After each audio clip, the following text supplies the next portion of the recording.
এই মেয়ে, তুমি এখানে কি করো? কেন আমার বোনের বাসায় আমি আসছি। তোমার বোনের বাসায় মানে? তোমাদের এখানে আসার অনুমোদন কে দিছে? অনুমতি লাগে বোনের বাসায় আসতে? বোনের বাসায় এত অনুমোদন লাগে না, তাই না? তোমাদের প্রত্যেকটা লোককে বলে দিছি না যে আমার বাসায় কেউ আসবে না। কে দুলাভাই? এই কি হয়েছে, কি সমস্যা? বোনকে জারি মারতেছো কেন? জানে মারবে কেউ ভাই? তোমাকে একদিন বলছি না যে তোমার বোন টোন এই একদম চোখ রাঙাবা না আমার সামনে। কি হয়েছে? ঠান্ডা মাথায় বললে বলবা, আর না বললে একদম চুপ থাকবা। কিসে ঠান্ডা মাথায় বলবো? আমি তোমাকে অনেক আগেই বলছি তোমার ফ্যামিলির একটা লোক আমার বাড়িতে আসতে পারবে না, বলছি না? আমার ফ্যামিলির লোক 1000 বার আসবে, 14 গোষ্ঠী সব আসবে। এতে তোমার সমস্যা কি? তোমার যতটুকু অধিকার আছে আমার ততটুকু অধিকার আছে।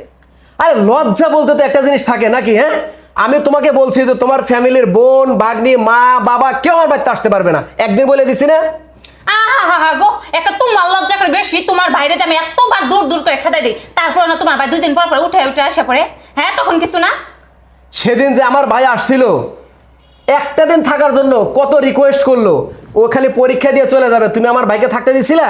আজকে কেন তোমার বোন আমার বাড়িতে থাকবে? তোমার বাসা, তোমার ফ্যামিলি, তোমার 14 গোষ্ঠী কেউ আমার বাসায় আসতে পারবে না।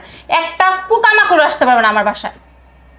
বাহ বাহ বাহ বাহ, আমার বাসা, আমার ইনকাম, আমার সব কিছু, আমার ফ্যামিলির কেউ আসতে পারবে না, আর তোমার ফ্যামিলির সবাই এসে উইরে এসে জুইরে বসে মনে করো যে আমার পুরা বাড়িঘর দখল করে বসে থাকবে, তাই না? এই কার বাড়ি আর কি দখল দখল করো? হ্যাঁ, আমার বোন 1000 বার এখানে থাকবে, 1000টা বার এখানে থাকবে। তোমার যদি সমস্যা হয় তুমি চলে যেতে পারো। একটা বারও তোমার ফ্যামিলির লোক থাকতে পারবে না। তোমার বোনকে নিয়ে তুমি এই মুহূর্তে আমার বাসা থেকে বের হয়ে যাবে, এই মুহূর্তে তুমি আমার বাসা থেকে বের হইবে। ঠিক আছে দুলাভাই, ঠিক আছে আপু, আমার জন্য তোমাদের ঝামেলা করতে হবে না, আমি চলে যাইতেছি। এই তুই কোথায় যাবি? হ্যাঁ, আর দেখো একদম কিন্তু খারাপ করতেছো। আর যদি ওই আজকে চলে যায় আমিও কিন্তু এই বাসা থেকে চলে যাব। তুমি এই ভয়টাই আমাকে দেখায় সব সময়ের জন্য অনৈতিক কাজগুলো তুমি করাই নিছো আমাকে দিয়ে, বুঝছো? এই ভয় আমাকে আর দেখায় লাভ হবে না। এই ভয়গুলা আমি যদি আগে না পাইতাম তাহলে আজকে তুমি আমার মাথার উপর উঠতে পারতে না। আজকে আমার ফ্যামিলির লোক এই বাড়িতে চান্স পাইতো, থাকার সুযোগ পাইতো। একমাত্র তোমার এই অনৈতিকের ভয়ের কারণে আমি আমার ফ্যামিলির লোককে এখানে আনতে পারি না। অতএব তুমি তোমার ফ্যামিলির লোককে আমার এই বাড়িতে আনতে পারবা না।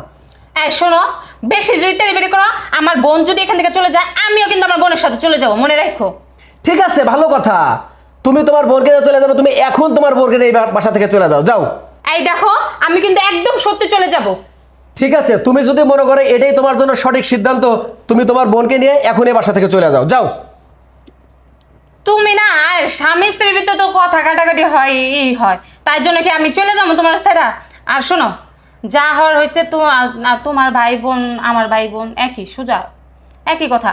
তো যাই হোক, আমার বোন থাকুক এখানে। আর তোমার ভাই আসলেও আমি আর কখনো ই করবো না। তোমার ভাইকে রান্না বান্না করে সব কিছু করে খাওয়াবো।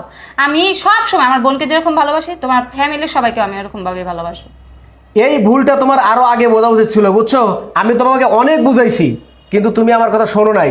তুমি মনে করছো কি জানো, তোমার ফ্যামিলির লোকজন যা বলবে, তোমার ফ্যামিলির লোকজন এখানে এসে রাজত্ব করবে, তুমি এইটাই সব সময়ের জন্য চাইছো। কিন্তু একটা কথা মনে রাখো, আমারও কিন্তু ফ্যামিলি আছে, আমারও বাপ মা আছে, আমারও ভাই বোন আছে, এদেরকেও কিন্তু আমাকে দেখতে হয়, বুঝতে পারছো?